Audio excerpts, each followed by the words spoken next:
Okay, go ahead.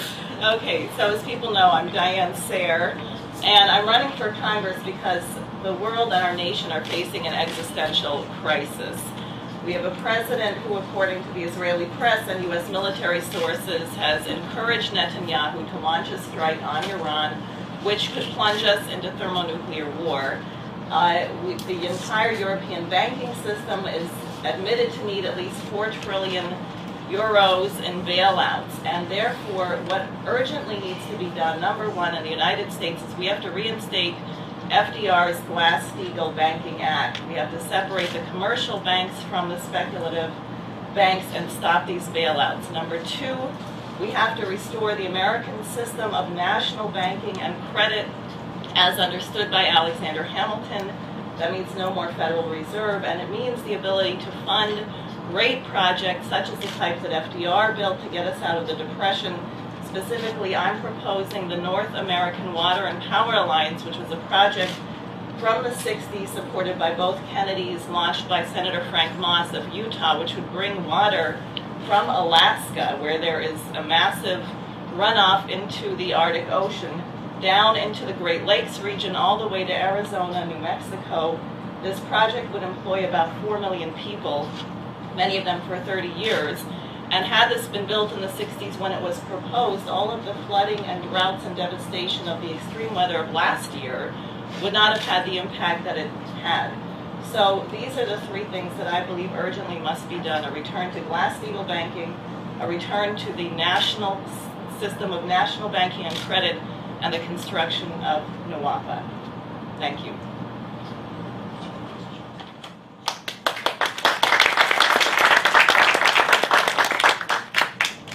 Good evening, everyone. My name is Jason Castle, and before I get started, first let me just thank the Bergen Grassroots organization and the Ethical Cultural Society for hosting this event. I do understand that many of us, if not all of us, have busy schedules. Some schedules more busy than others, but I do appreciate everyone being here. This is an incredibly important election, and it's an incredibly important election for a number of reasons. The issues before us threaten the very core of our nation. We have a failing educational system. We have record high levels of unemployment.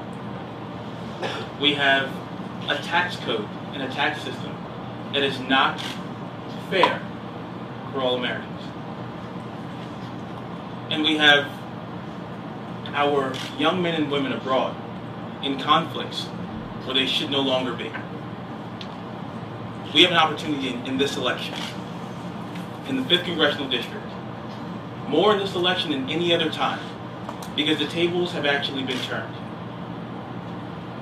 The district now is more Democratic than it once was. More Democratic than it's ever been. You know, my campaign, the numbers that we received said it was a 52-48 split. 48 being Democratic, 52 being Republican. And I read today that it's actually a little bit better. It's 49 Democratic and 51 Republican. So we're gaining percentage points every day. But we cannot squander the opportunity that we have in this election and allow Scott Garrett to stay in office. Now, I believe that forums like this are important because they allow you all as voters the opportunity to question us on our agenda. Get a sense of our character. Get a sense of our integrity. As a Marine, what I stand on is my integrity. And I stand in the fact that I believe that I am the right candidate at the right time to make the right decisions. And make decisions that are in the best interest of the individuals and the people that are living in the 5th Congressional District. If you give me that opportunity, I promise you that I will go to Washington and I will fight there as hard as I am fighting in this election.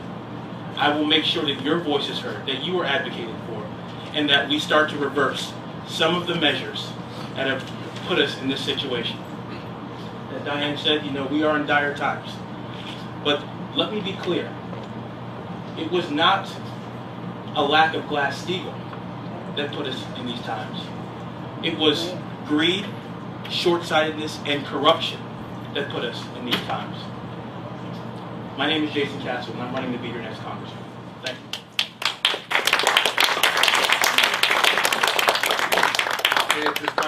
open up to questions, I would please ask you please to refrain from making loud noises in support or against somebody if they have something to say, and save your real applause to the end. Applauding is obviously okay, but let's not get vocal. Keep it as simple as possible. Questions from the audience? We'll start right up in front. Okay. I think that the issue of pay to play is probably larger even in Washington than it does in New Jersey. Do you have an unequivocal, absolutely irreversible position on pay to play when you get to Washington? If you get there? We'll start here, and then Diane, you'll have a chance to answer as well. I do. But let's break down pay to play, and let me explain my position on it. If you are able to write a really fat check and donate it to a legislator, and then reap the benefits of being able to write that really large check by receiving a contract, I believe that is wrong. We've got large corporations like Boeing, and we've got small and medium-sized businesses that are fighting and vying for the same industry. We can't have a system in place that caters to only the biggest corporations and the biggest industries and the wealthiest. That's not fair. We need to have a level playing field, whether you're a small, a medium-sized, or a large corporation. So I firmly believe that the system has to be fair, it has to be equitable, and more importantly, you talk about pay to play. If you have a government contract, you should be forbidden from writing a check to any legislator who has any ability to sway a contract in your favor. You get a contract the old-fashioned way, you work for it. I work with contracts daily. If a school or an organization submits a contract to me for IT equipment, I have to put forth a proposal that is the lowest number. I don't know what everyone else is doing, but if I were to make a donation to that educational entity so that they would favor my proposal, that's unethical and that's wrong. And I am opposed to that. I'm opposed to it on the educational aspect. I'm opposed to it when it comes to federal legislators. I'm opposed to it when it comes to local legislators. So I'm very much against a system that is unfair. Okay. Thank you. Diane? Well, first of all, on the question, I was at a number of these Bergen County Board of Freeholder meetings where you fought and fought and fought, and I have to say, I was astounded that it took so long. You said a year. I knew it was many months to get pay-to-play reform in Bergen County. A year, yeah, it's outrageous. I mean, frankly, maybe I'm naive, and I've been a political organizer for 23 years. I thought the idea that you would have to make reform on, I mean, it just seemed so obvious. So, yes, I mean, I would take an unequivocal position on this question. I mean, it should be illegal. Also, the idea of corporate personhood, corporations should not be allowed to give contributions to political campaigns. I think there's a bigger problem, however, which is that the American people feel disenfranchised and that people don't use their authority to speak out at town hall meetings, to confront their congressmen, that it actually isn't just the case that money is power. The population has a lot of power, and we have to mobilize people to use that power to change policy. But at any rate, that's my answer, and congratulations to the people here who worked on that for a year. Point of order, Mr. Chairman. We worked on it for 6 years. 6 years. Wait a minute. And it took a year after we had 4 guaranteed votes. To get them to it actually still vote took on a it. year to get it To passed. vote on it. Next question. Back. Mr. Castle, what is your position? You said something about Glass-Steagall. What is your position on it? That's my first question. The second one is, given the type of banking reform that it represents, how would things have been different, and is that enough to correct a lot of the things that we have that are problems right now.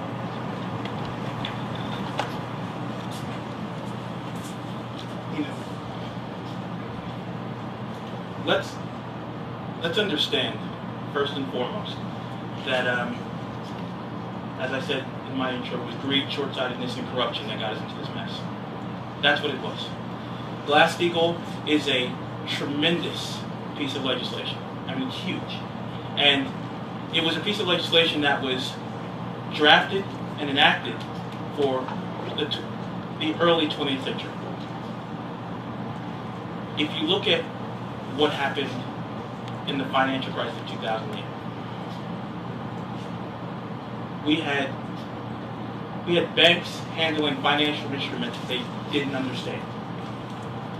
We had people who were trying to make a quick buck. We had banks that were putting all their eggs in one basket. We'll call it the housing basket. And when it collapsed, the collateral that they had was our money. I don't think that we should have bailed out the banks. I think that we are in a situation where we need to have smarter regulation in Washington.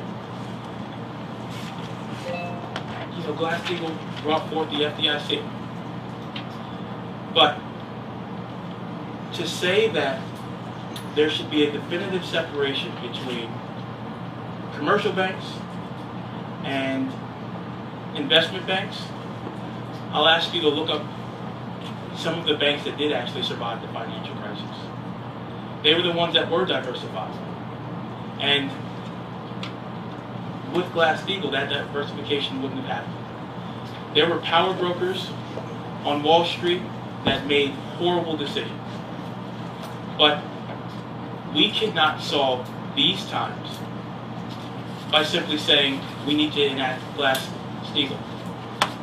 These times are much more complicated than the times when Glass-Steagall was initially enacted. Yeah, sure. Well, a year ago, Phil Angelides was the former treasurer of California, chaired a commission that investigated the causes of the collapse of 2008. And Glass-Steagall's repeal was not the only cause, but it was a substantial one, which occurred in 1999 or 98, as people may recall. And actually, I don't think it's the case that many of our institutions are actually solvent. This whole thing has been masked by what Neil Barofsky, the former Inspector General of the TARP, said, which is now we've spent $29 trillion on bailouts. So we're experiencing now hyperinflation in the prices of commodities, in the price of fuel, food, etc.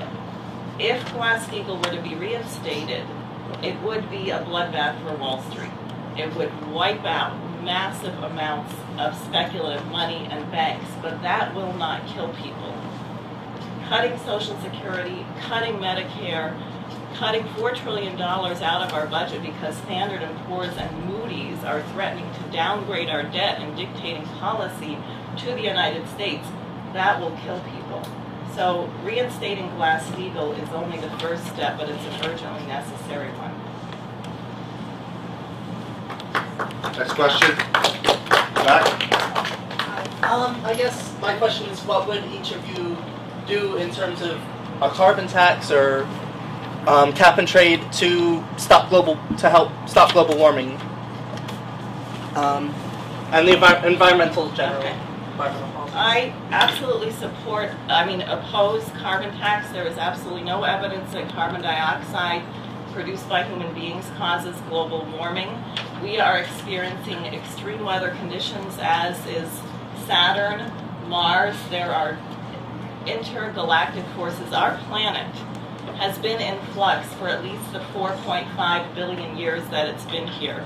And it is highly arrogant to run around saying that human beings are causing climate change when climate has been changing on this planet for billions of years. But it is a pretext to demand that poor countries shut down development. It is a pretext to shut down our own development. We're shutting down nuclear power, which is a very clean, safe form of energy. And this will shut down industry and stop the planet from developing. So if you care to do the research and study, 40 top NASA scientists just wrote to the administration saying don't put out any more of this global warming caused by human beings. There is no scientific evidence to back it up.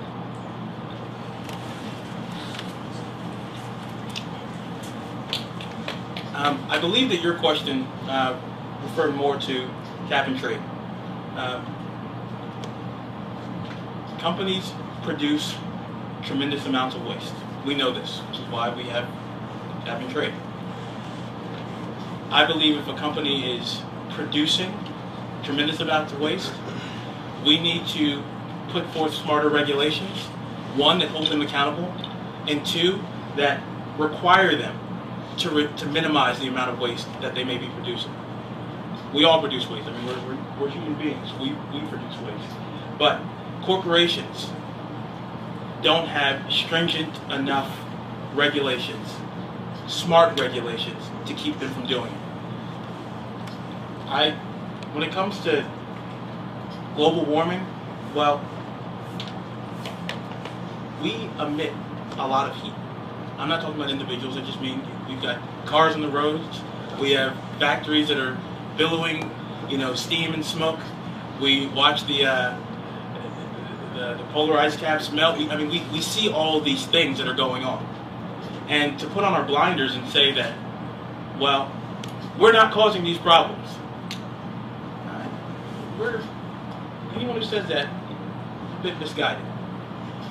We may not necessarily be able to pinpoint the cause of every single issue, but it doesn't mean we shouldn't change our habits to prevent ourselves from contributing to the cause. So for cap and trade, I think that we need to hold companies accountable, especially if they're creating tremendous amounts of waste. And I think that we need to hold other companies accountable so that they want to produce less waste. Thank you. Next question. Yeah. I'm a Democrat. Could you stand up so we can hear you? Sure. Jack. Yeah, I am a Democrat, and I wanted to preface my question with something. I do have a question. I'm a Democrat who is very troubled by the behavior of Barack Obama. And, for example, this Libya war was completely illegal. He did not consult the Congress. And it seems to me that he's doing exactly the kind of thing that Bush and Cheney did, especially when he talks about Iran and Syria. So Walter Jones, Congressman, put forward a resolution, HCR 107. We're out of time. Can you give a question? The constitutional principle is this: he can't invade another country without consulting Congress and asking for their permission. The resolution says that if he does this again, he will face impeachment. Do you support that position?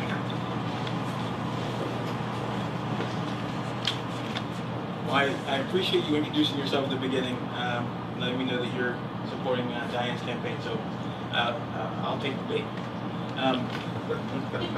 Here's what I'll say to you. Here's what's deeply troubling to me. It's troubling to me when I walk outside and I see pictures of our president with a Hitler mustache.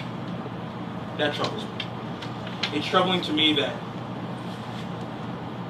we're calling for the impeachment of a president, where in this democracy, if you are very much against what the president is doing and the actions that he's taking, then run against him.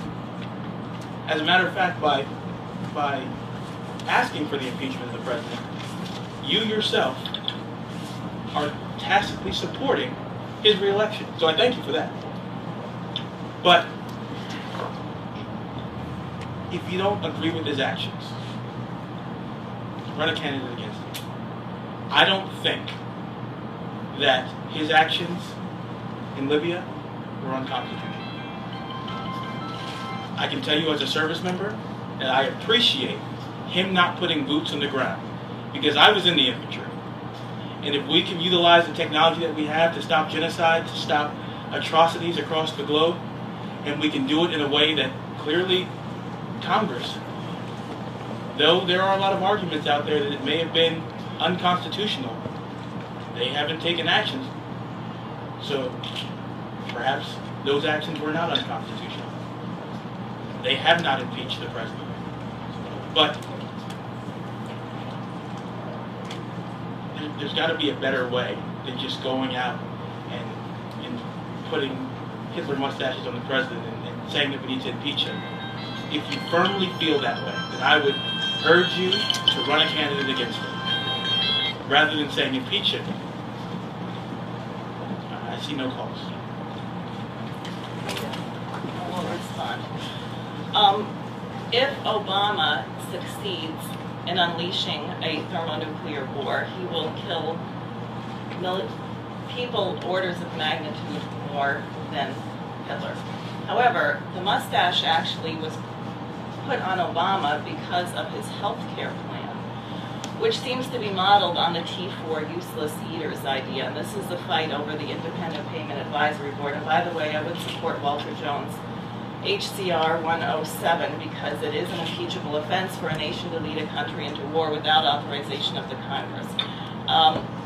On the Independent Payment Advisory Board, the idea of having a group of people, statisticians, determine whether it is a worthwhile investment for someone to have health care, to get life-saving treatment that they need based on their age, their weight, if they smoke, and to make this decision now when we've spent $29 trillion on bailouts, and to say that people who have nothing to do with the family, nothing to do with the doctors, are going to determine whether a person has a right to health care is a slippery slope which was brought up at the Nuremberg tribunals.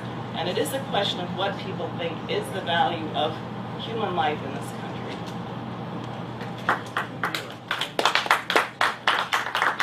Next time you get asked a question. Over here? Yeah, the gorilla not in the room tonight is the one that's sitting right there. And I have the privilege of tracking what he has said in public fora more carefully and doing more transcribing of what he said than anybody else, and I believe in this township and probably anywhere. So I'd actually like to sort of ask a few questions on his behalf tonight. I'm a very fierce opponent of his. One question. Okay. The one question is, do you believe, as does he, and he said it very specifically in May of 2007 in the context of throwing a member of the planning board off the planning board in Teaneck, do you believe that diversity, because it's not in the Constitution, is an inappropriate term to be used in American politics? Thank you.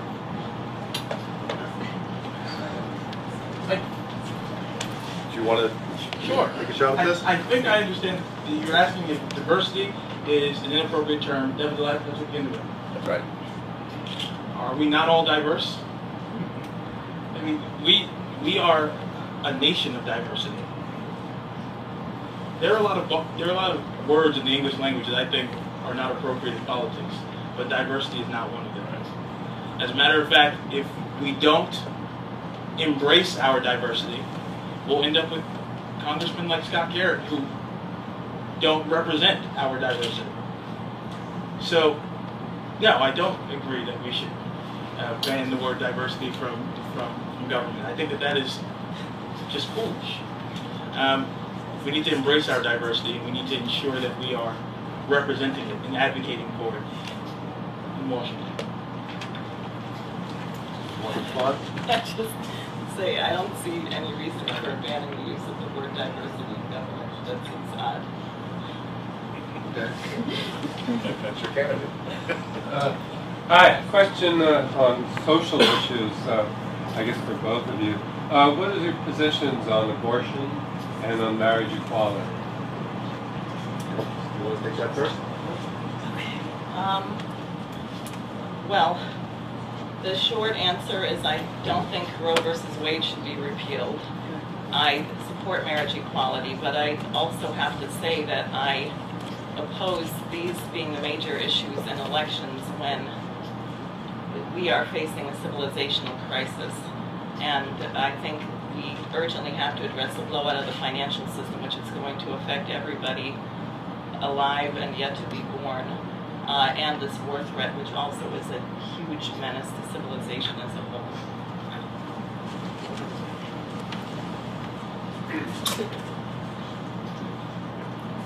We should be talking about these issues. We absolutely 100% should be.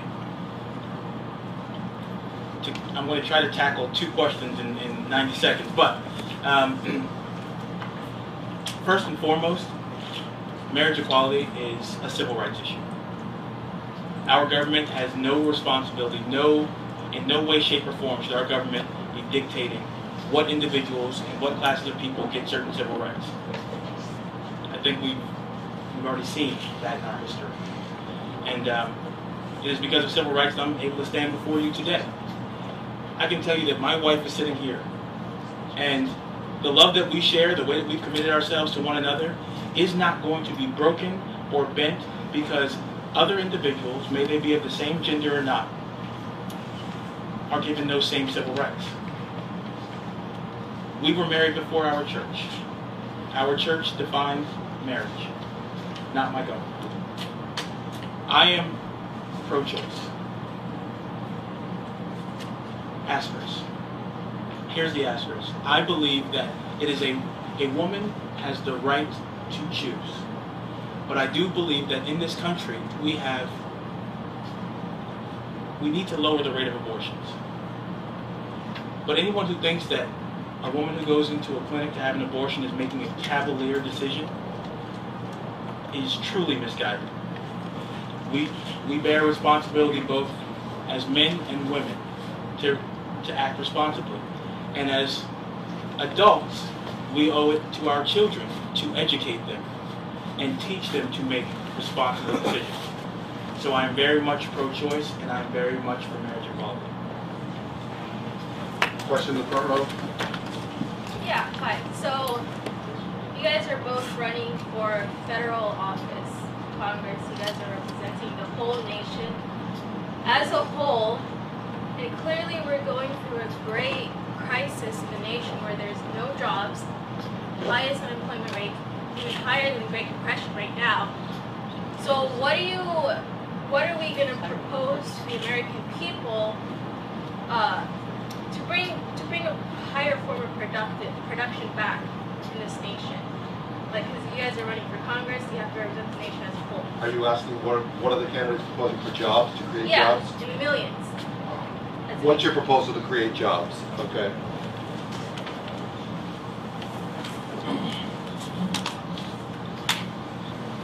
This is not something that we can answer in 2 minutes. So let me just preface it by saying that if we could, it would have been done. Here's what I believe that we need to do. We need to create coalitions. We need to create coalitions between community colleges and universities and trade organizations and the companies that are actually creating jobs. We need to create a pathway, because if we can bridge the divide between these organizations and the jobs that are actually being created by corporations, we can better prepare our long-term unemployed to be much more,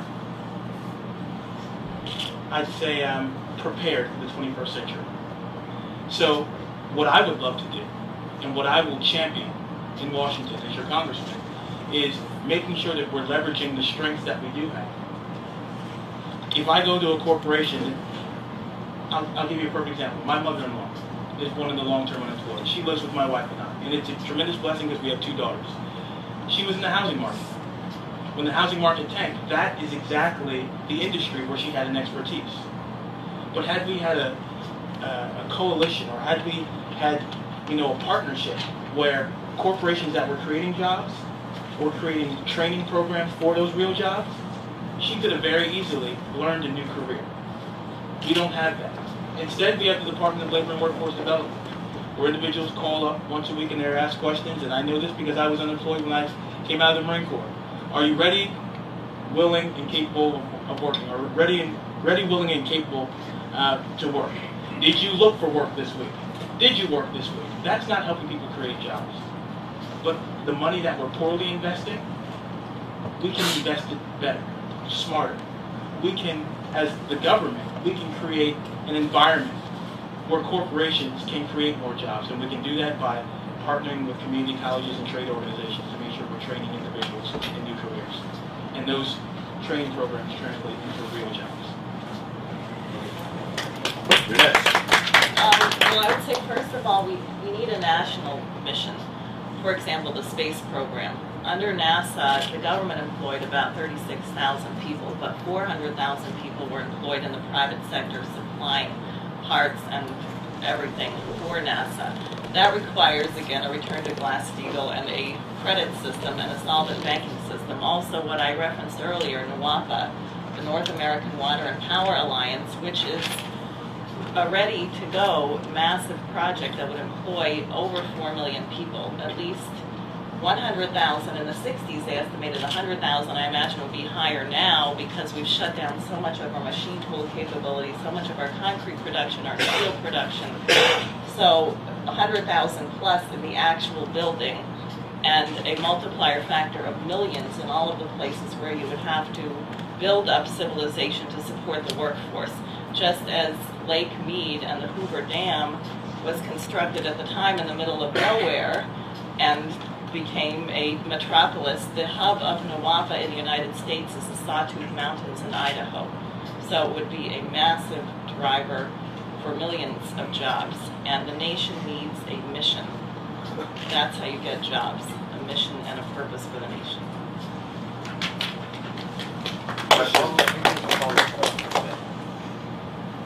Well, go ahead. Yeah. Hey, this is for Mr. Castle. I'm going back to Glass-Steagall. Louder, if you could. Speak louder, but they can't hear you. I'm sorry, I'm going back to Glass-Steagall. You mentioned that you thought that things had changed a lot since, since Roosevelt's time, in a way that Glass-Steagall would be less effective. Could you comment more on that? Because I understand that since Glass-Steagall was repealed in 1999, like all types of derivative products and speculative things kind of appeared, out of nowhere in the market. It let our deficit go sky high. I have 2 minutes to answer this question, right? All right, so I'm going to take the first portion of the question just to respond to something that was said. The reason that we have record high unemployment is not solely because of the jobs that are there. We don't have people who are properly trained to take on some of the jobs that we created. If it were that easy, if you could just create a job in a completely different industry where someone has absolutely no experience and they would just get hired because that job was created, then what you said might actually hold water. When it comes to Glass-Steagall, what's important to remember is that some of the things that brought down our economy were still legal under Glass-Steagall. What's important to understand is that rather than looking to the past, because I don't believe that there's any perfect piece of legislation, but I do believe that we need to learn from this crisis and put forth smart regulation to keep some of these derivatives perhaps from being created.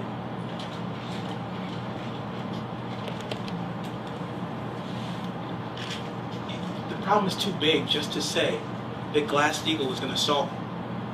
And I'm sure, it's popular, clearly, from all the questions about it, to just say, well, Glass-Steagall was overturned essentially in 1999, and then shortly thereafter we had this economic crisis. No, we had this economic crisis because people were greedy, and they were corrupt, and they were short-sighted. We had this because they were gambling with our money. But let's not forget that some of those bets that were diversified actually survived this economic downturn because they didn't put all their eggs in one basket. Look at the entirety of the issue, and let's not just name a piece of past legislation and say that that's the silver bullet, because there is no silver bullet. One of those again. I will ask. Glass-Steagall is quickly becoming well-trodden ground already, and I would hope that we can get on some other issues. If you want to, you're okay. Okay, we have another question. Mark. My name is Mark Quicken. I'm the report party for Congress here in the 5th District.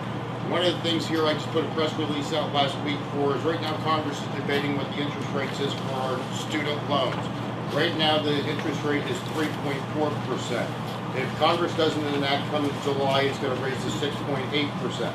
I would ask everybody in here and my fellow other candidates up here to join with me and ask for Congress to extend the interest rate at 3.4, and then in the near future reduce the interest rate from 3.4 to 1.7, and then actually consider the fact that it's our money the Federal Reserve is taking and giving to our kids. How much money in the future do we really want to profit off of our kids? Question. So would you support that? You support the Yes, that's the short answer. Yes, we should reduce the interest on those, and there's more, but we'll get to that in other questions from. You threw a lot of numbers at me. I'd like to do something very different than what Scott Garrett does. I'd actually like to read your proposal and see the facts behind it before I can tell you that your proposal is something that I would support. What I do believe is that we need to make education more affordable. I'm paying off student loans right now. My wife went to Cornell. She has 2 master's degrees. You know we're paying off those student loans as well.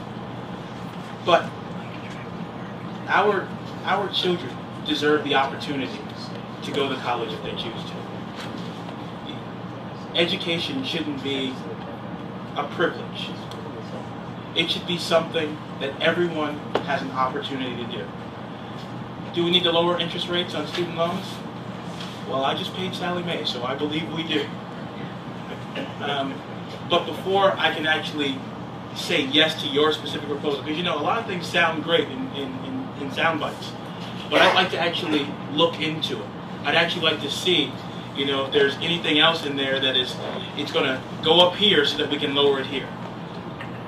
I know the importance of education. I know the importance of making it affordable. I believe that every child should have the opportunity to go to college if they choose to. And if we can lower interest rates so that children today don't have more debt to bog down their future because of the cost of college, if there's something we can do to prevent that, then we should do it. Yeah. Send your press release to me all at bergengrassroots.org, and I'll send it to our 300 members. Great, thank you. recognized right there. Go ahead. My question is mostly for Mr. Cassidy. You said you supported our conduct in Libya. What are your thoughts on Syria? Because my feeling is the U.S. has a lot more interest in countries that have oil than countries that don't have oil. Yeah, I thought someone was going to ask about Syria. And let me be clear.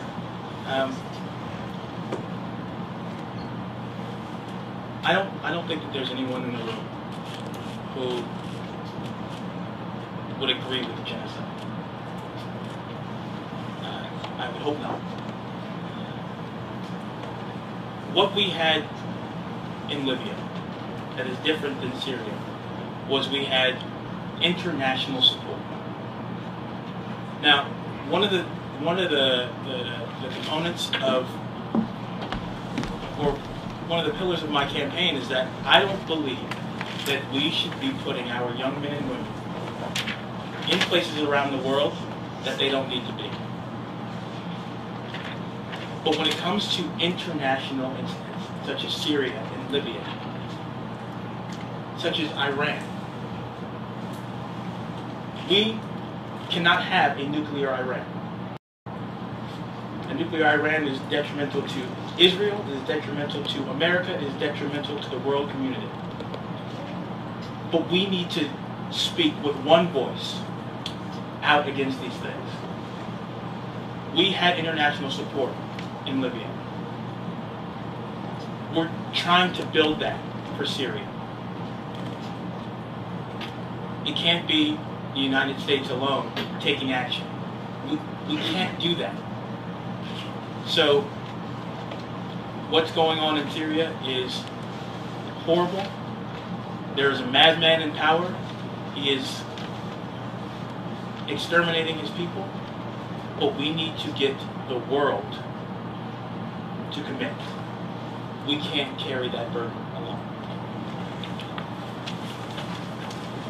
Well, first of all, I believe it was leaked to the New York Times that the reason, one of the reasons why Bob Gates left as defense secretary is that we did not have international support in Libya, that NATO put a fig leaf over it, but basically the whole operation was run by the United States, and it was an illegal and unconstitutional operation.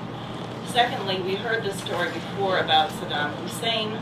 That worked out really well. We killed anywhere between 600,000 and 1 million Iraqi civilians, not to mention thousands of our own soldiers. And the point about Syria, this is empire.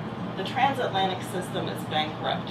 You have people in the City of London and Wall Street who would like nothing better than a major war.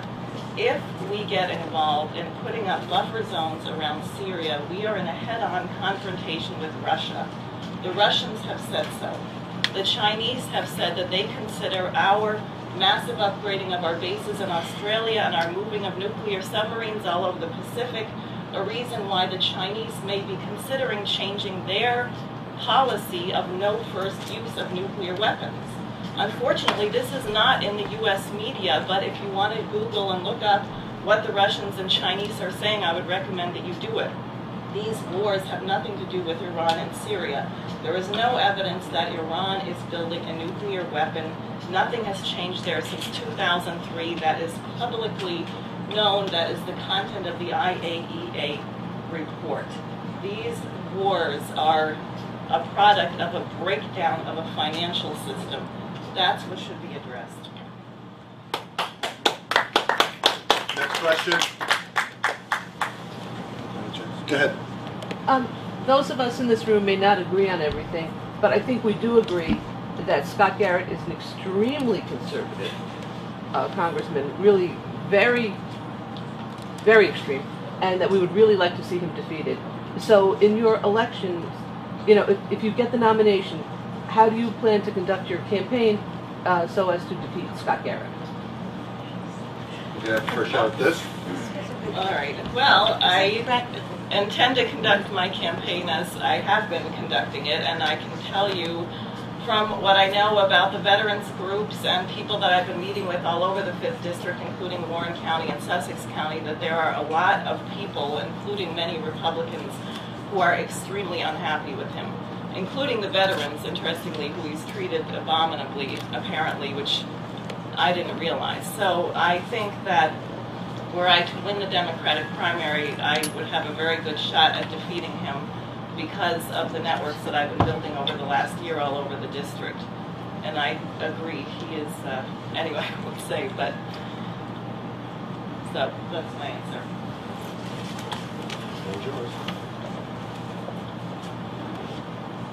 Thank you for the practical question. I appreciate it. We all are unified in our mission to defeat Scott Garrett.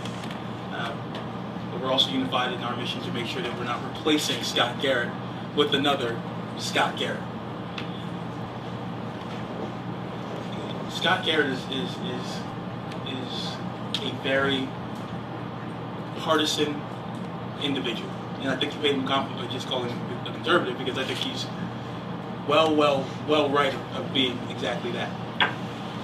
But how I will beat Scott Garrett? Well, first and foremost, we have to talk about the issues.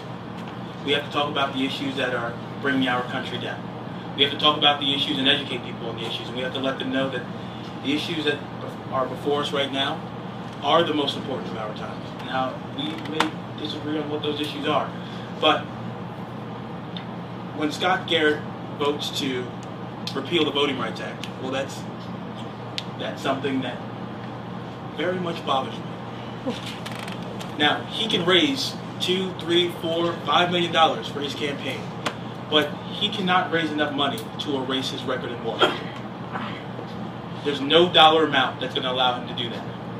So, what I believe is the opportunity in this election is to just talk about the things that he's actually done in Washington, to let people know how he has voted in Washington, to let people know that he voted against the extension of unemployment benefits when his district had a rate of unemployment that was higher than the national average, to let people know that he voted against, well, aid for Katrina victims. to let people know that he, you know, to let people know that he was one of the individuals who held our nation hostage last year during the Grand Bargain, when our president sat down with the Speaker of the House and they were actually trying to work together to come up with a compromise. He was one of the individuals that crippled that negotiation. I will continue to do exactly what I've been doing in this campaign. I will crisscross the district and I will meet as many voters as I possibly can, and I will let them know what my vision is and let them know how Scott Garrett is voting. Chairman's privilege.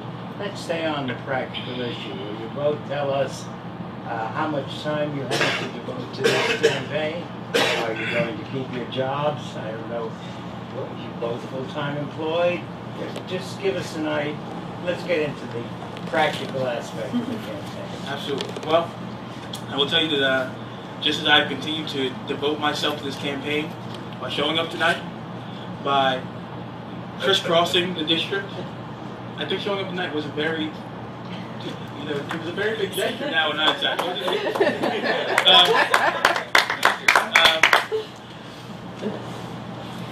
I'm going to continue to do what I've been doing. And fortunately, I have the backing of my employer. I do have a full-time job. I've got 2 little girls, and as I said, my wife and I are paying off boatloads of student loans. But I do have the full backing of my employer, and after the primary, I am working now to put myself in a position so that I can be in the campaign full-time. It may not be immediately, because I do have responsibilities, and I think that you would respect that I would take responsible action to make sure my household was in order, and not jeopardize the safety and well-being of my family. But just as I've been out every single day, just as I've been making calls every single evening, just as I've been meeting voters in the district on weekends and in all spare time, my wife can tell you it's true. I will continue to do that, and I will only ramp that up because this is a very unique opportunity. We've never had an opportunity like this to right this district. So that's what I'll continue to do. Response? Well, fortunately, I have a peculiar situation, which is that I am a full-time political organizer. So it's not a conflict with my job to do this campaign. I also am a musician and direct a chorus, which has come in handy if people saw what we did to Governor Christie in Fairlawn last year. Also because I have been organizing, as people may know, with LaRouche for 23 years and here in New Jersey about 20, I have a very substantial network of volunteers throughout the district, and many of them have been going with us on weekends, door to door, every weekend, 30, 50 people, and substantial networks all over the district to organize. Although I have to say, we have to save the nation. Defeating Scott Garrett would be a very important aspect of that. We have to save the nation, and maybe as part of defeating him, we can also get rid of our governor.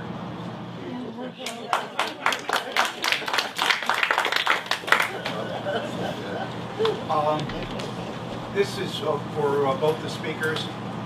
At this point, are you willing to pledge that to endorse and to fully support the winner of the Democratic primary in the 5th District, even if the unlikely event occurs that it isn't either of you?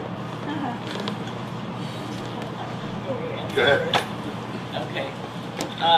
No. I would not. It depends on the policies.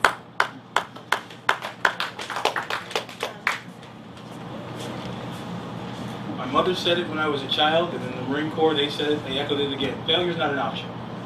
So I will endorse myself when I win, and hopefully so will the other candidates. But the moment that we start looking for a back door or a way out, that's the moment that we should exit the race. So I'm not going to tell you that I'm going to support. I'm not going to. I can't commit to telling you that I will actively support the nominee. I'm just not prepared to think in that way right now. What I will tell you is that I will work hard to make sure that I am the nominee. I want to speak for Bergen Grassroots. I cannot, under any circumstances, imagine endorsing the absent candidate. question. Here, that's you.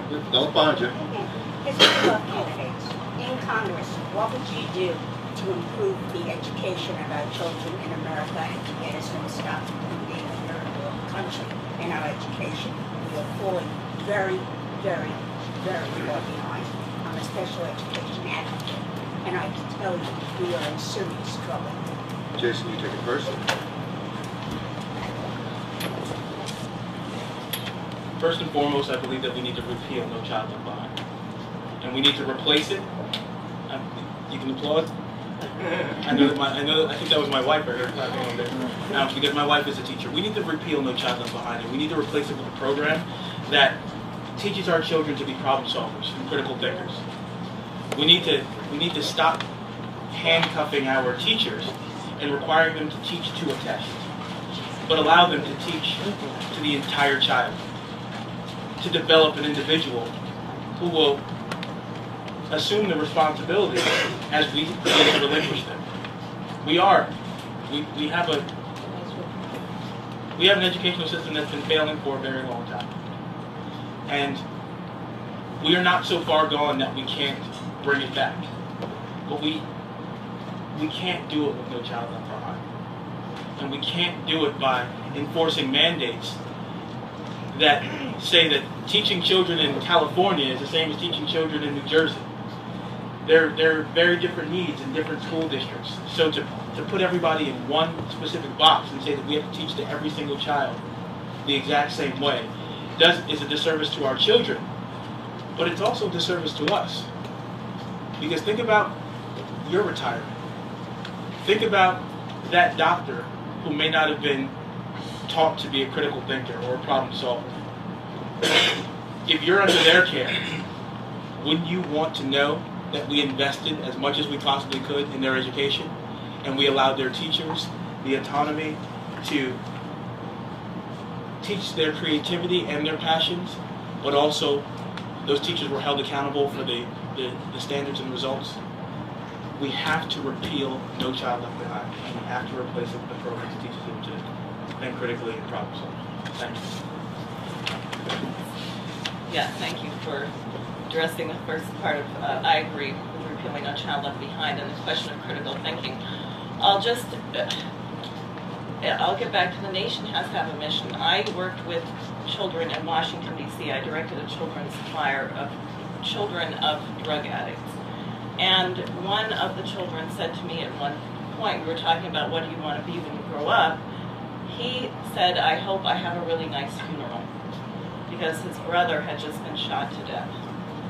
And if we have a culture where there is no future, where there are no jobs and there is no mission, we can do whatever we want on education. It will not work because people will not be inspired to learn and become true citizens. When I was a child, the space program had a huge impact on me and everyone in my class. What we got in trouble for was drawing spaceships on the margins of our papers. And when we were 6 years old, we knew the order of the planets, and we knew that parts of the spaceship came off when it went through the atmosphere, and we knew there was an atmosphere. And that's because the nation had a mission which was beyond the reach of what people were living in the day. It had a mission for the future. And unless we restore that, we will not be able to educate our children.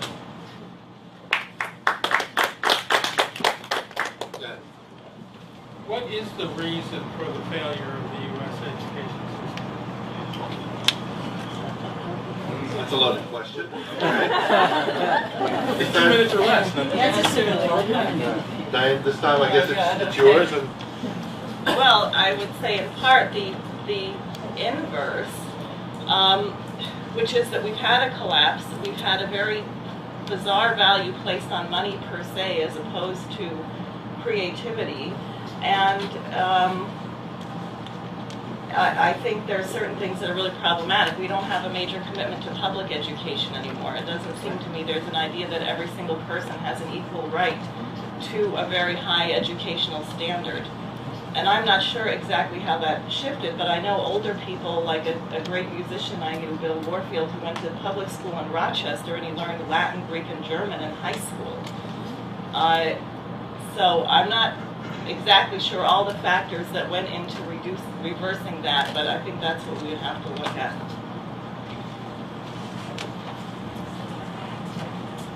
So you offer it, I can't answer the question in 2 minutes. It's incredibly huge undertaking. What I can tell you is that we can't assume that every child that enters a classroom is prepared for that classroom. We can't. We have a number of social issues that keep every child from being prepared. My wife comes home every day as a teacher, inspired by what her children are able to accomplish, but also disheartened that sometimes they enter her classroom without preparation to be there. I can't tell you everything that's wrong with the education system. I can tell you that a good step to correcting it would be to repeal No Child Left Behind, but I can also tell you that holding a teacher accountable in 8 hours of a day for what's not happening in the other 16 is not right. So, you know, there's a saying that says it takes a village to raise a child. I'm a product of the public education system. The public education system before No Child Left Behind, and I think I came out all right. But I know it wasn't perfect. I would like to make sure that our public education is one that gives our children an opportunity to succeed.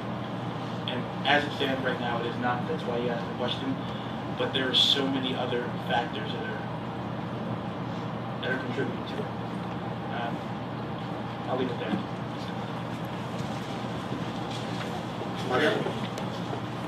Hi, I'm running for council for Westwood, and Westwood has 2-to-1 Republican ratio. I know one thing with Westwood and the other districts is what had to do with Garrett is the flooding that with United Water. Stand up, please. It had to do with the flooding with United Water and how they're not being accountable for letting the water out of the dam and running through the brooks and flooding towns after towns after towns, and FEMA coming in with money in Green Acres. What can you do with our district, especially with Westwood being in the district, to help to hold United Water accountable? Because as the mayor of Westwood has been trying to do, is to get the DEP to limit the permits to how to drain the water. So my question is, would you be behind us to help us? Because we do need Senate, we do need Congress behind us to help us stop United Water.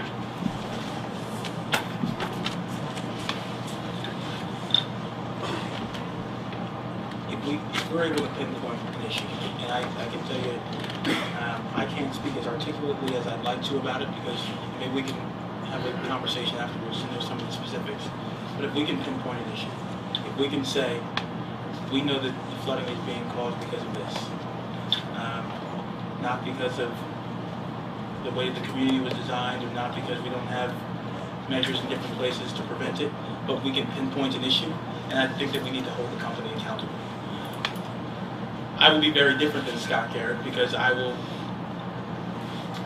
support legislation that brings money to our community, to the 5th Congressional District, to fight some of the flooding woes.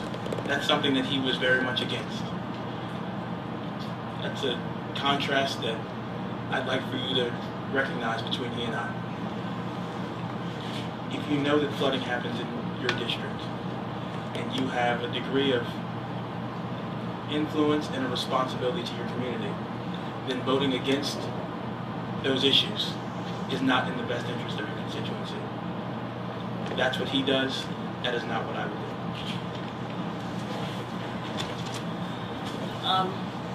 Similarly, I'm not, if it were clear that United Water were the cause of the problem, I would address it. I'm not sure, I haven't investigated. I heard recently that the National Intelligence Estimate just released a report saying that the United States was planning to do no new water management for 30 years, which I think is insane. I think the project that was on the table here for this giant tunnel from the flood out, it sounds quite feasible. Someone has since informed me there's something else that's better. I'm not sure, but I think we actually have to take the thing about Nawapa, for example, when the Senator Frank Moss chose this giant project over the whole continent. is he did extensive studies on all of the little flooding and drought issues, and he said what it appears is you actually can't solve them locally, because the whole water plane is so interconnected that only large projects will address them. And that's why I think this tunnel idea of former Congressman Rowe is very appealing. I think we really have to look at something like that, because you also don't want a situation where you move water from one place and flood someone else, which seems to be how we're doing things these days. Also on Garrett, I mean, these people are so outrageous because they say the government shouldn't pay for anything, and then FEMA runs out of money. And my understanding is that we were taking money from Joplin to aid flood victims in New Jersey. I mean, why should the government be making a choice over who they can aid when you have people equally struck by disaster? So that's the other issue with Garrett, who obviously is guilty in making sure none of the emergency relief is funded, and then when it's needed, he's the first one screaming for it. Good. Hi, my name is Carol Hornline. I happen to be a civil engineer specializing in water resources and flooding, and this happens to be my area of expertise. Louder? What would you do if, in my opinion, the problem actually stems from it needs to be solved locally with green initiatives, and the problem that we've been having is that that the problem, in order to solve this locally, we all have to take responsibility. And so, how would you address the problem if it's something that's difficult to ask the voters to actually take responsibility? Politically, it's a difficult thing to do. What would you do, in order to foster green initiatives that would lead to building things like that would locally address flooding issues? What's your stance on green initiatives? You have to go for assistance. I mean, I'm not sure exactly which specifically green initiatives you mean. I mean, one thing I'll just say, I do think we have to build infrastructure for the population that we have. So if a so-called green initiative is to tell people that you should only use electricity at such and such hours, you should only flush your toilet during certain times, or you should whatever, we actually should have planned better and constructed our infrastructure to supply the needs of the population. If there are specific measures that people in a neighborhood have to know, or have to, do things a certain way, then obviously word should be gotten to the population to know that. But when you look at what has happened in our country over the last 30 years, the fact there's been virtually no investment in any kind of infrastructure whatsoever, and you have brownouts and blackouts and shortages of clean water, I don't think it's really acceptable to tell people they should change their behavior to address that. I think we need a program from the top that addresses the needs of the population as a whole.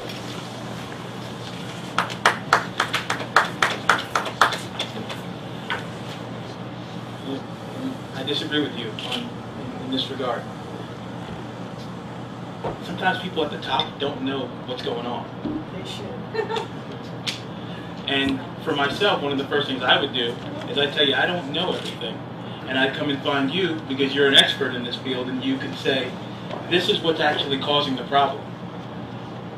And get with other like-minded individuals like you who understand the nature of the problem.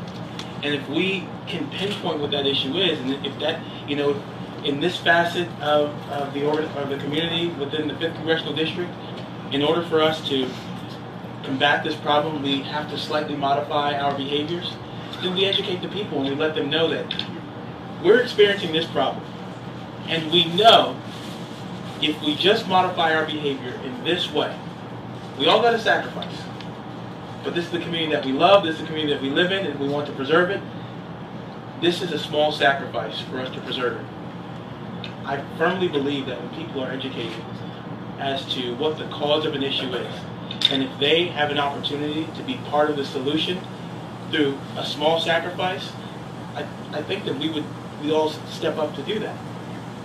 I was born in California, and during the time that I was there was a drought. And, the town council got together and they put together a letter and they passed it out to all the residents. They mailed it to everyone. They said, we're going through a drought. So in order to save water, please only water your lawns for this amount of time if you're going to do it. Please practice water conservation. Please do these things. And people in the community, because we were informed, we complied. We understood the importance of it. We understood that we were all in it together. So I think that if we just inform the constituency, if we inform the individuals of the community, they'll comply as well.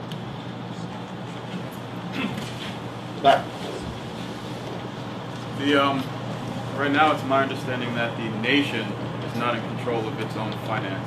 So you have a financial crisis, Wall Street, etc. You've proposed a certain type of jobs project, corporate training, some other thing. You've proposed NWAPA. I want to know if you're going to get rid of that form of financial control, Wall Street and the Federal Reserve, which means that the nation doesn't run its own finances. We're not our own nation. What do you replace that with? You mentioned the National Bank. I'm not sure what your answer is. But how do you fund these great projects? It's going to take a lot of work. Go ahead. Can we all agree that there's a lot of waste in Washington? That we're spending a lot of money in places that we probably shouldn't be spending it? I think that we can all probably come to agreement on that. For initiatives, you can't see the gentleman. Well, you got to step out the way.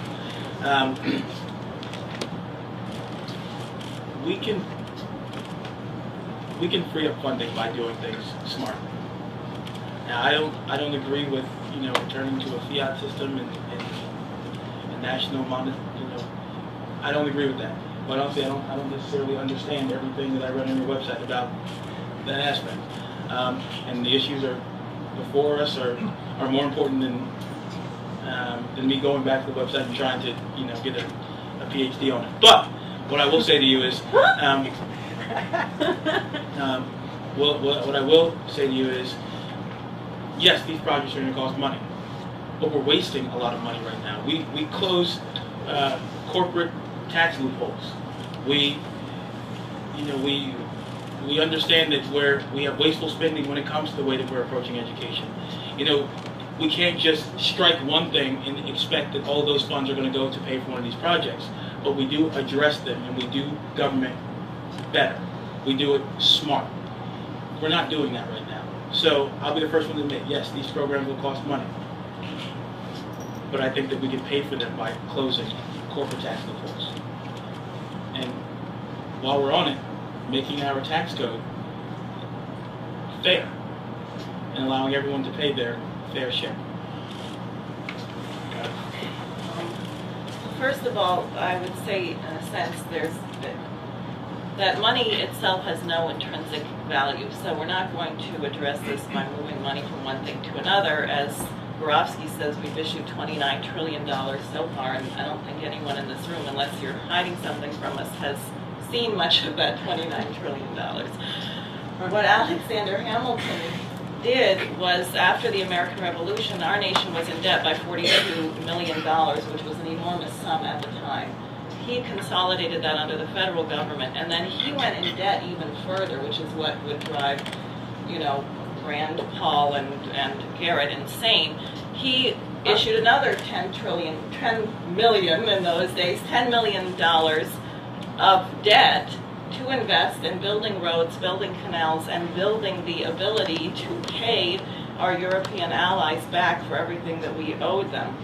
So the idea of national banking and credit is that, in a sense, your collateral is the future state of your economy, which is why a balanced budget amendment is insane. It has nothing to do with the American system of banking.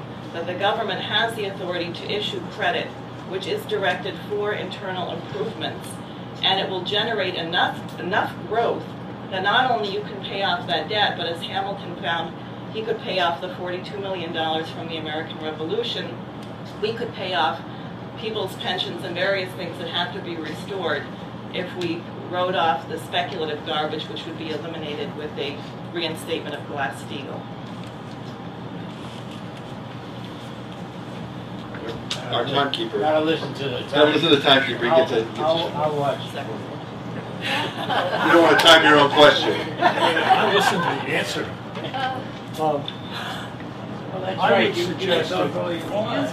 I would suggest that one of the things that's wrong with our tax system is that it runs to hundreds and hundreds and hundreds of pages, many of them exceptions to other pages. How about the system of a 1 or 2 or maximum 3-page tax code? What stand would either of you take on that? Why don't you take it? It's all right. Well, you're up first. Yes, we have an incredibly complicated tax code. And we have a tax code that is so complicated that it does nothing but really create tax loopholes and you know, line the pockets of special interest. And I think we all dread tax season. I know I do. We do need to simplify the tax code. We need to go in and get rid of some of the corporate tax loopholes. We need to go in and make sure that it is a fair and equitable system. We can simplify it.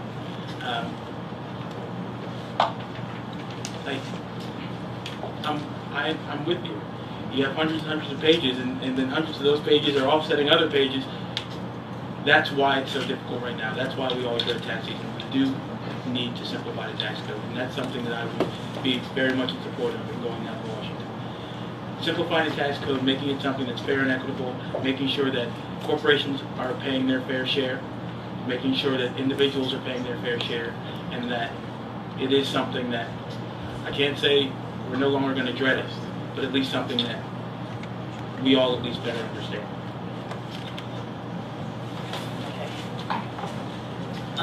Well, I certainly would favor simplifying it. I have to say this is not something I have studied in great detail, although it seems to me the system we have right now is highly inequitable and doesn't take into account which, in some way, what's needed for a basic standard of living which should be protected, and people who are way beyond that in corporations taxed more highly. But beyond that, I would have to really look into it, but it seems to me it doesn't have to be thousands of pages. Trying to just get people who haven't answered, ask questions first. Go ahead. Excuse me. It seems to me that I just want to make a little bit of a statement before I ask a question. It seems that one of the reasons that so many people were interested in Glass-Steagall was because, and I want to get back to that, but that's because one of the things that... It's a Glass-Steagall question? It's not a Glass-Steagall question, per se. Then just please ask the question, because I don't want to be rude about it, but we're I understand that. If we're going to put a Band-Aid on a situation instead of getting to the root of the problem, that's my statement first. Putting a Band-Aid on it is only going to cover it over. You have a boil on your back, you're not going to cover it with a Band-Aid, you're going to dig it out. The thing that we know from history is that Glass-Steagall was put in place, I'm going to answer my question. Please, because put in place in order to regulate something that needed regulation. Right now it's gone and there is no regulation. We have $27 or more trillion of debt. It's not our debt. There's a bill called HR 1489 that was introduced by Captur and others in Congress right now. You're running for Congress. The support of that bill would put back in place something that we need in order to take this debt off the American public. Have you read 1489? No, have you read the Angeles report? Those are my two questions. Are you trying, or will you read that so that you will understand what it is that the American public has on their back? And I want to know what your feeling is about the Angeles report and Glass-Steagall, not just who has Glass-Steagall, but 1489. We've had a lot of questions about Do you know about He's already said he hasn't 1489? read it, but Okay. you're getting to be I understand territory we've that. already done over, so I'm sorry. just trying to say that I think 1489 needs to be supported. So, does our other candidate know about 1480, I don't HR want to get into 1489, it. and would she support it? You know what, I appreciate that. We've done the Glass-Steagall talk a lot That's my here, question. and I'd like to move on from it. No, We're not that's going to my go on to question. I would like to answer. it. Next. If a person doesn't have reasonably good health, he or she has virtually nothing.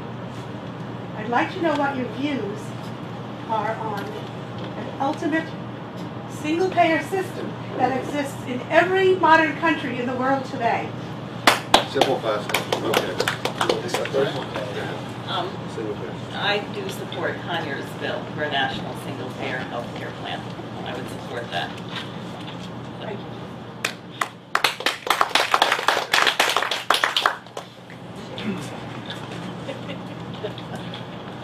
I think that was the second answer that didn't come back to Glass-Steagall. So I am very much in favor of a single-payer system. But I also understand that right now we have the American, the Affordable Health Care Act. Excuse me. I haven't read. I haven't read those, so. HR 1489. Okay, thank you. I will write it down, and I'll make sure that I do educate myself on it. It doesn't mean I'm going to agree with it, but I will. I will do that. Right now we have on the table the Affordable Health Care Act, and it is a tremendous advancement from what we had prior, which was nothing. Would I favor a single-payer system? In understanding it, I think it would be a move in the right direction. But at the same time, I understand that with the Affordable Health Care Act, which is what is on the table right now, we have millions of students, my campaign manager included, who were able to go back onto their parents' insurance until they were the age of 26. We can't simply look for a silver bullet approach to certain things. When it comes to the Affordable Health Care Act, if you have insurance right now, many of you may know, many of you may not know, that you're paying on average, families are paying on average $1,000 more every year in premiums and in procedural costs. We can't scrap this bill that we have, but we can make it better. And though I may support a single-payer system, I don't think that we should scrap what we have. I think that we should make what we have better. And I hope that the Supreme Court upholds the constitutionality of the bill, because it's a good start. And maybe we can steer it more so in that direction.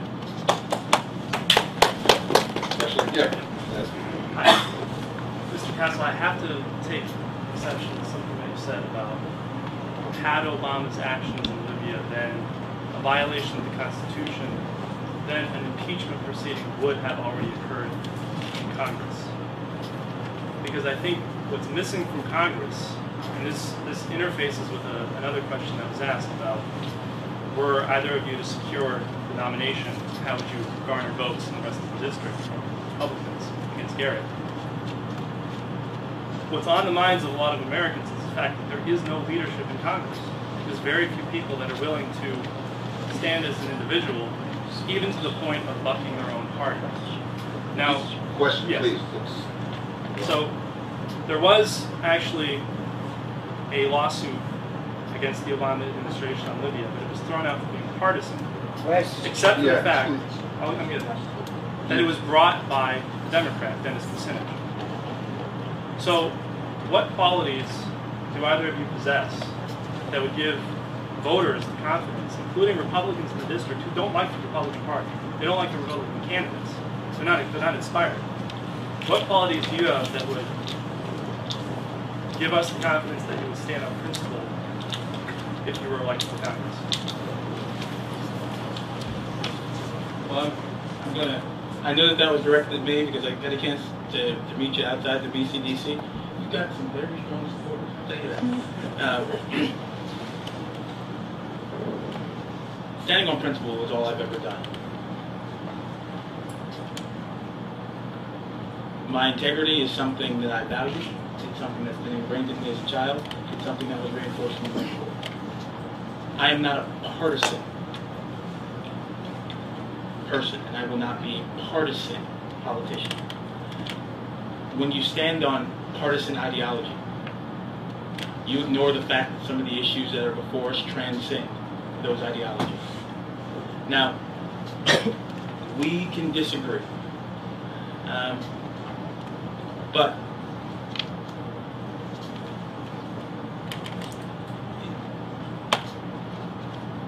where I'm going to differ from Scott Garrett is I'm going to show the people of the 5th Congressional District that I am a person of high integrity. And I am a person who's not going to take a partisan stance because it's the bill that is before me isn't politically expedient or popular. You're sending me to Washington to be a leader. And I agree with you. There is a lack of leadership in Congress. That's why we're both here.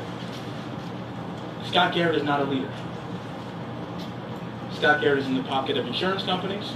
Scott Garrett gets huge sums of money written to his campaign to make sure that he's protecting those interests. We recognize that that's a problem. Early on in this campaign, I said that this campaign would be financed by the individuals of the 5th Congressional District, of the country who support the campaign, not by corporations. By taking that stance early on, I think that I've created a stark contrast between myself and Scott Garrett. Your issues, your needs are important to me, and that's what I'm going to Washington to fight for.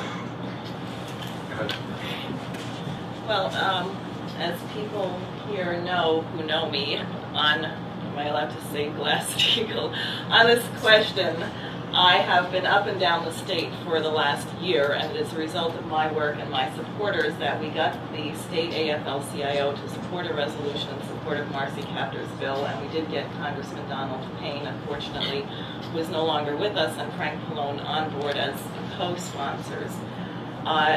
So I intend to do what I say I intend to do. You also know that I do not intend to lie to you or to dissemble my beliefs on matters which we disagree on. For example, the young man in the back asked about cap and trade and carbon, and I could figure out the profile of people in this room, which is that probably most of you think that human beings are destroying the planet with carbon dioxide.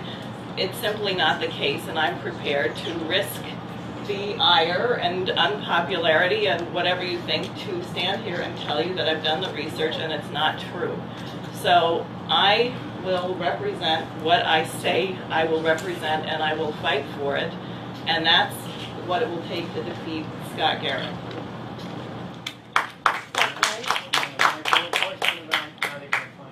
Yeah, Larry, but we have a question here. I'll ask the question. In the last FEC report, you had $793 cash on hand. You had nothing.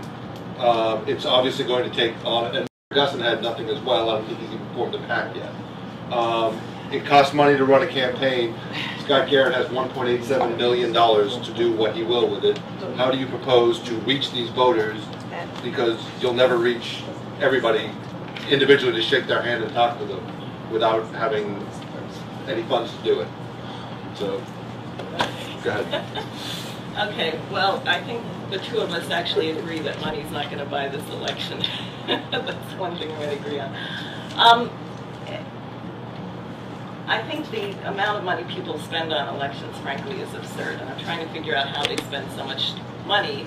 My colleague Keisha Rogers won the Democratic primary in Texas. I think she spent about $30,000. This was the 22nd district, Tom DeLay's former district, and she went on to get 67,000 votes, over 30% of the vote, in a hardcore Republican stronghold. She was the most supported Democrat in any Republican district in the state.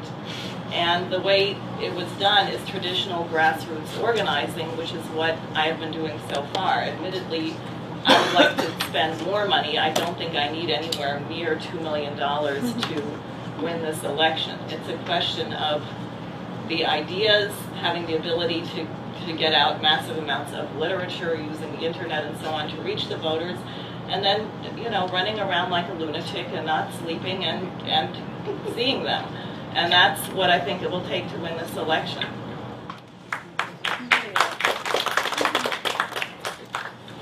I agree with you. It's gonna, we have to get out, and we have to meet the voters, and we have to let the voters know that this is an important election. And I agree, we don't need 2, 3, 4, however many millions of dollars to win this election. What we need to do is we need to do it smart.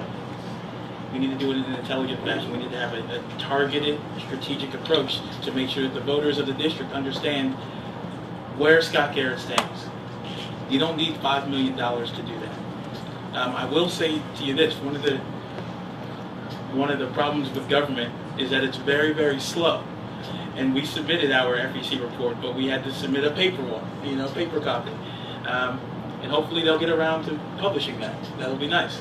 It'll also be nice when they correct the district and do a lot of things. So actually did submit the FEC report, actually have formed a PAC. We have actually raised some funds. And I think that from February 29th until the end of the day, the 30th, it was roughly something to the effect of $13,000 from small donations, which is great. And we have actually been fundraising, so hopefully they'll release the report. But to go back to the question, how are we going to finance this campaign? Well, I'm going to do exactly what I've been doing. I'm going to say to all of you, it's expensive to run campaigns. It's expensive to run elections. It's a sacrifice both in time and in money. And the only way that it's going to happen is if you all can support your candidates. If you all can write checks and know that we are going to spend that money in a responsible manner. No amount of money that Scott Garrett can raise is going to erase his record. But through the help and support of the community and individuals who are contributing to the campaigns, we will get through and we will defeat Scott Garrett and his $3 million war chest, or $2 million war chest, however many millions he has. Just make sure everybody who hasn't had a chance to ask a question. What is your stance on the constitutionality of the National Defense Authorization Act?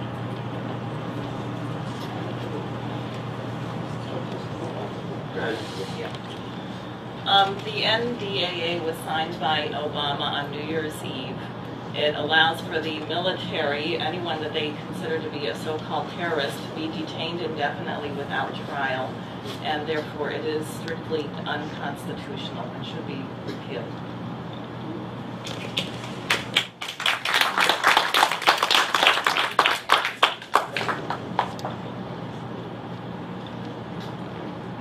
Difficult question, I'm going to tell you, because we have detainees right now who are in Guantanamo Bay. We have individuals who we have denied rights to, and the reason that they are there is because the government doesn't know what to do with them.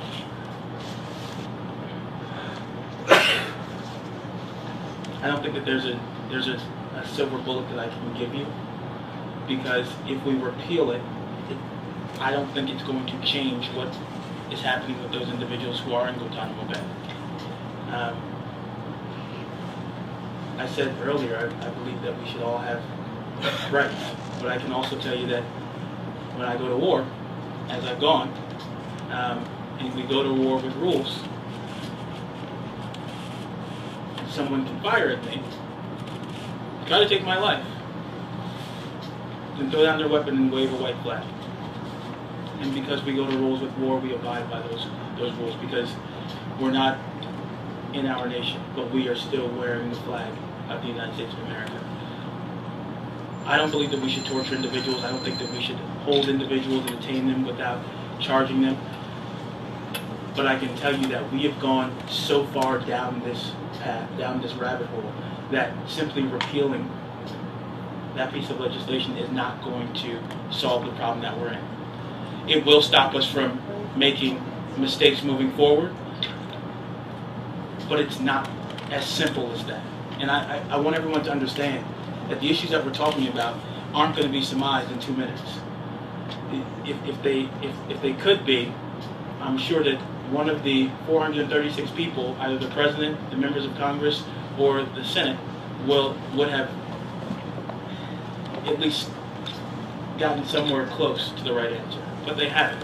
So, am I allowed to rebuttal? No, that's it. Go ahead. We'll make sure the back. This is directed to you, Jason. There are 3 times in the 3 pieces of legislation that you've taken the position that we've gone so far down this path that it's to a single payer, the NDA and Glass-Steagall, and we've gone so far past that reinstating them or rescinding them won't do any good. frankly, I find that to be intellectually dishonest and completely confusing. So could you please help me to understand how you have arrived at this once we've gone down this path we can't fix it position? I think the first time I used down the rabbit hole was just here. It's the same thing. No, what I'm, and let me be clear, because I like that. Sorry. I've tried to be, and if I've been ambiguous, I apologize. These are not simple issues. You can't say to the children who are on their parents' health care right now, we're gonna repeal this piece of legislation. We're gonna repeal the Affordable Health Care Act, and you no longer have insurance. You can't. What I'm saying is that you add to the problem. You add to the problem by simply pulling the carpet from underneath someone. What we do in government is we recognize that pieces of legislation aren't perfect. What we do is we recognize, you can roll your eyes, and I'm just trying to be honest with you. And if you don't agree with my honesty, that is your prerogative. But what I'm saying to you is this: we have to exhaust every possible measure before we say to a student or to a child, we're taking you off your parents' health care. You now have it, tomorrow you don't because we repealed it. We have, for someone who was in Iraq, for someone who was in the infantry, I can tell you that simply picking up and changing the course of action or changing direction is not always prudent. We owe it to the American people, we owe it to the students, we owe it to the individuals who are being adversely affected as well as benefiting from pieces of legislation to make sure that we're doing the right thing. I can only leave it there because they're complicated issues. I can't give you a silver bullet response. And if you think that there is a silver bullet to any one of these issues, and I'd be open to having a conversation with you so that you can educate me, because I don't know everything, but I will work my best for you. All right, we have time for one more question before closing, and I want somebody who hasn't asked a question yet. Right here. Go ahead. What's your feeling about the controversy between the wealthy tax rate and the regular people's tax rate? So you're asking about basically tax fairness, would you proceed? Fairness and tax. Okay. This time, why don't you welcome? Well, I don't see anything wrong with a millionaire's tax as it's been proposed, but I will say that taxing the rich more, which probably is also in order, is not going to solve the financial collapse and does not guarantee that people on the lower end are going to live better. That we have to do what I said at the beginning, which is to reinstate Glass-Steagall, restore a national banking system based on credit so that we can actually spend money building what we need to build. And believe me, if we taxed all the millionaires, it actually wouldn't generate enough money to build major infrastructure that we need. But building it will pay for itself in the long term, and that's the only way that this crisis can be addressed. So it may be slightly more complex than what you were looking for, but that's my answer.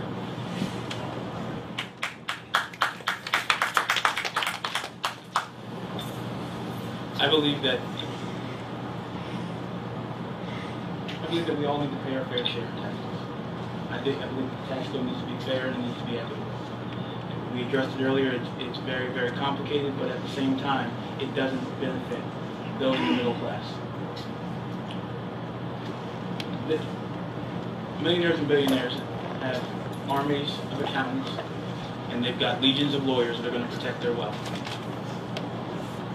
I think that if you are making millions of dollars every year, and you're paying 12, 13, 14% effective tax rate, and people who are making less than $100,000 a year are paying 28, 29, 30% in their tax rate, I think that there's something incredibly wrong with that. Because I don't know if anyone else has noticed, but the cost of gasoline is going up. And that $5 a gallon price tag is hitting the pockets of ordinary Americans much harder than it is people in the stratosphere of wealth. We have to close corporate tax loopholes. We have to reform the system. I'll give you one example, and it's one I use all the time. Let's take a piece of art. Are there any artists in the room? Let's say you sell your painting to someone who's extremely wealthy, and you sell your painting. I hope so. Thank you. And you sell your painting to them for $5,000. And because you're a great artist and your work serves you quite well, and people can see it, that artwork appreciates. It appreciates to say, let's be optimistic, $50,000. Well, a wealthy person can now take that piece of artwork. They can donate it to a 501c3 organization that's recognized by the government, and they can write off what the art is worth, not the amount that they paid for. I don't know about you all, but I can't afford a $5,000 piece of artwork. I can think of a lot of bills that can be paid, and I can think of a lot of student loans that can be paid down with that $5,000. But I don't have the opportunity to do that. By putting more money back in the pockets of ordinary Americans, you are going to stimulate the economy. Because if there are goods and services out there that people can't pay for, then they're not going to buy them. So we need to make the tax code fair and equitable. Okay, we've got. I would like to suggest they each have 2 minutes Right, to to wrap close. up. I'd like to suggest the subject. Do one. One of you is going to win in June, and one of you wins in November. You're going to Congress, okay? You're going to be one of 435 voting members in the House. We know what's going on down there. Gridlock is the name of the game. The Democrats have some fancy ideas about taking up control of the House, but most of us otherwise. How are you going to spend your 2 years? What are you going to do for the 5th District? Is that okay? Do you want to accept that as a wrap up? All right. All right. Well, answer it and we'll give you the closing 2 minutes. Answer it and we'll give you the And you also have to stand on your head. And we're going to do a little juggling. But short of that, if you feel like incorporating some of the... Let that be a final question. Okay. And then we'll give them their 2 minutes. Well, I guess it's the host's prerogative to... Executive privilege to force you in front of the audience. What do you do? What will you do in Washington if you win the election? I'm assuming if we have another Katrina, you'll vote for emergency relief. Emergency relief, which she didn't do. What else will you do? You get to go first on this one, and then And then we'll have the 2 minute close up. And then we'll have a. When I win this election and go down to Washington, I'm going to be focused. First and foremost, we have to start by reaching across the aisle. We have to start by coalition building. We have to start by getting individuals to understand that we can pass pieces of legislation that transcend partisan ideology and will actually do things for the American people. We focus on jobs and the economy. We focus on, for me, one of the things I want to do, and I said it earlier, is I want to build coalitions between private industry and our community colleges and our trade organizations. I want to get them to subscribe to the idea that investment will give them better workers and that we can hire the long-term unemployed. That's the first thing. But no piece of legislation is going to get through if you don't build a coalition, if you don't reach across the aisle, if you're not willing to sit down with someone who you might be divided ideologically on, but can express to them that we're all united in our common struggle. That's the first thing I would do. The next thing I would do is I would work on the education initiative. I believe that the greatest investment that we can make today is an investment in the education of our children. Because, well, if we don't, do we really want to leave the world behind? We have to. I mean, that's just the nature of life. We have to. But we need to make sure that they're best prepared for the 21st century. What I will not do is punt important piece of legislation into the next term. No next term is guaranteed, and hopefully in this election we'll be able to show Scott Garrett that. No next term is guaranteed, so you legislate today and you do things today, even though they may not be politically popular or politically expedient. If it's the right thing for your constituency, then that's what you fight for, tooth and nail, and that's what I'll do as your congressman. Well, when I win the election, I think what I'm going to do is get a bunch of buses, and everybody here is going to get on them, and we're going to go down to Washington, and we're going to get Glass-Steagall reenacted, and we're going to repeal the NDAA, and we're actually going to put an end to these insane policies of war and overthrowing every dictator on the planet because they offended us or said we should eat our broccoli like Bush Sr. And we're going to have to take emergency measures to save the country. And you can say that one congresswoman out of 435 may not be much, but one who is aggressive and determined to get the job done can recruit other people, because I happen to know there are a lot of people on both sides of the aisle who agree with what we're saying, and they're gutless. And they're under pressure from Wall Street, and they're under pressure from the president, and they won't take a stand. But a few people taking a stand and sticking their neck on the line will inspire other people to take a stand. And it will probably be the case that I will need backup from my base in the 5th District to go down there and get this done, but that would be my intention. Okay, let's have some closing arguments here. I think you will get to close first. You made the first statement, so right? That was the agreement. Right, that was the agreement. So you get to close first, 2 minutes.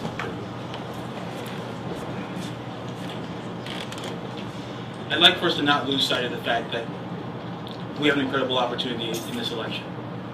We have an incredible opportunity in this election to retire Garrett. I think there's an organization called Retire Garrett.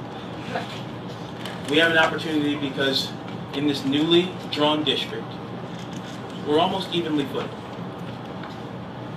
I'm not going to be able to do it alone. I'm going to need all of your support. But we have an opportunity to make our community a much better place. What I want you to take away from this forum is that none of the issues that we discussed are easy issues. There is no silver bullet that's going to resolve all the bad that has been done. I know many of you may disagree because we've heard Glass-Steagall more and more and more this evening. But we cannot pin our hopes on a single piece of legislation. Now, I would be one to argue that some of the comments tonight might alienate people that we have to build coalitions with in Washington. I'd also argue that we can't continue to step out on extremes because that's what our current congressman has been doing. We have to go down understanding that we have focus, we have passion, we have the support of our constituency, and we're there to do right by the people that we're representing. I'm not going to stand before you and say that some of the issues that we've discussed are going to be resolved in a single term, but I'm going to do my damnedest to make sure that I work for you every single day as a congressman and advocate for you the way that we are not being advocated for now. Thank you.